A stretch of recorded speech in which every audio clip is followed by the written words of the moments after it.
Hi, this is Misha, and I've kind of got a preview of something that literally just came in today. This is a Chinese Norinco Model 59 or Type 59 Makarov. And this one is in 9x18 caliber, PM, 9mm Makarov.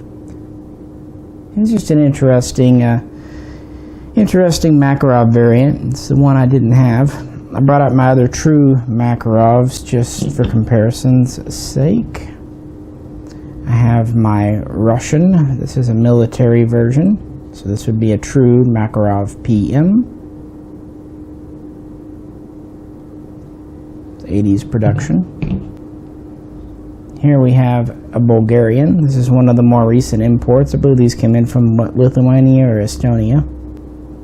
It's a very near exact copy. Made in Bulgaria. A little bit larger star in the grip. And my East German, made in the early 60s. And about the biggest difference would be the grip.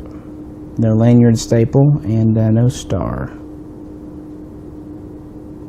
But this video is not about these.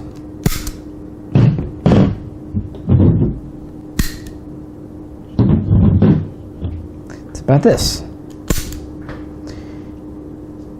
Well, Russia, Soviet Russia, would adopt the Makarov in 1951, although it would be slow to put them into production, and it wasn't until the end of that decade, and really the beginning of the 1960s, that it would begin to seriously replace the TT-33 Tokarev in Red Army service. Well, after Russia went to it, as happened with a lot of communist guns, China picked it up. If you remember, China adopted the Mosin Nagant M44 as the Type 53. It adopted the SKS as the Type 56, and the AK, originally it was the AK Type 3, as the Type 56 as well. So it first went to the Tokarev, adopting it as a Type 51, and then a slightly updated version as the Type 54, so it manufactured the Tokarev. And then in 1959 it adopted the Makarov as the Type 59. Now interestingly, it would keep the Tokarev in production and make them both concurrently through the 60s, 70s, and 80s. There's not a lot of variation in true Makarovs.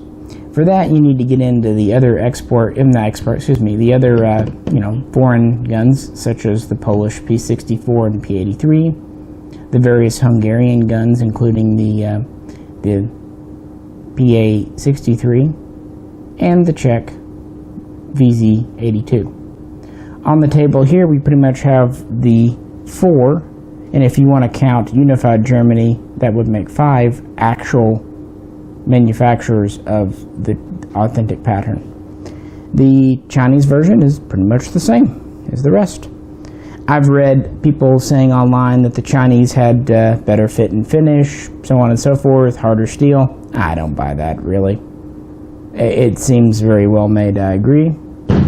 But compare it to like the East German here, better trigger on this gun, straighter checkering where it's machined here. This has a little bit of waviness in it. It's a little wider too, but a very, very nicely made gun. No arguments there, but it doesn't seem to be significantly better or worse than the other military grade Makarovs. Now if you get to some of the commercial grade ones like the Russian guns, well, yeah, perhaps. And again, this is an example of one. So China would use these in its own military. It would also export a large number, especially in the Middle East, and these would just pop up here and there. Usually the Chinese ones would have a triangle symbol on the grip here, and the ones they are making for export would have a star very similar to the Soviet Red Army star. These would be made by both Factory 56 and Factory 66.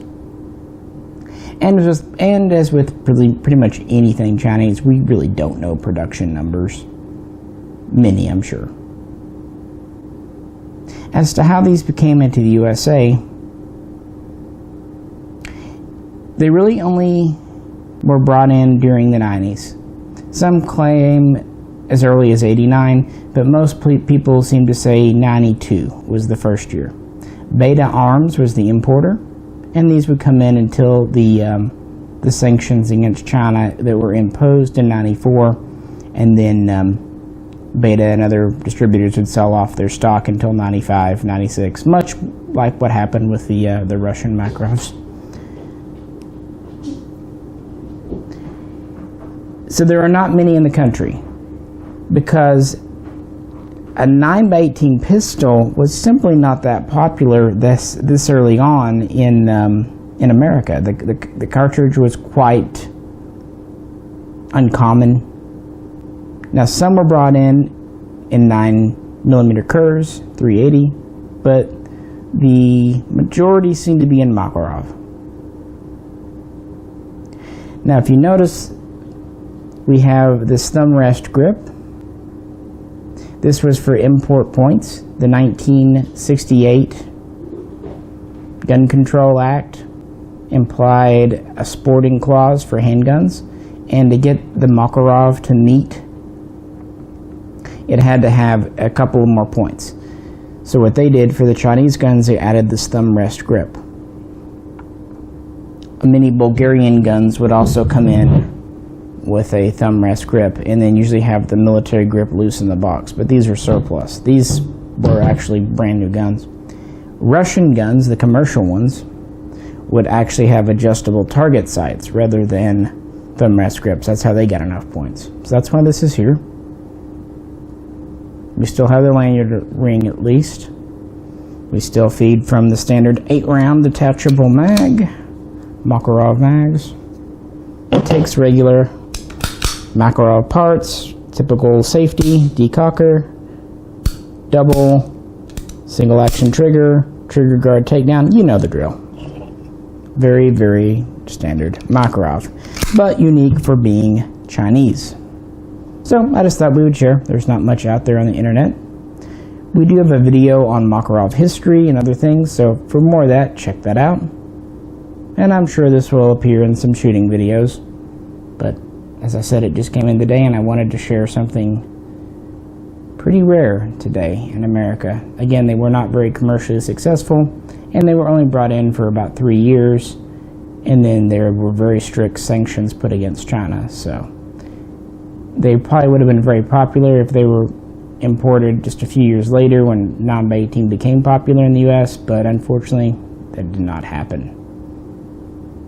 So today, it's one of the more collectible Chinese guns, and I thought it would go nicely with my my B West AKS, the Spiker, and my Sile 56S-1 underfolder AK. I also have a couple of Chinese SKSs, so it fits right in at home. Well, if you liked the video or want to share your own Type 59 stories, that'd be great. Just click in the comments. Also, please do click the like button. And if you'd like to help support us, please check out the link to our Patreon page. This is Misha, and we'll catch you next time.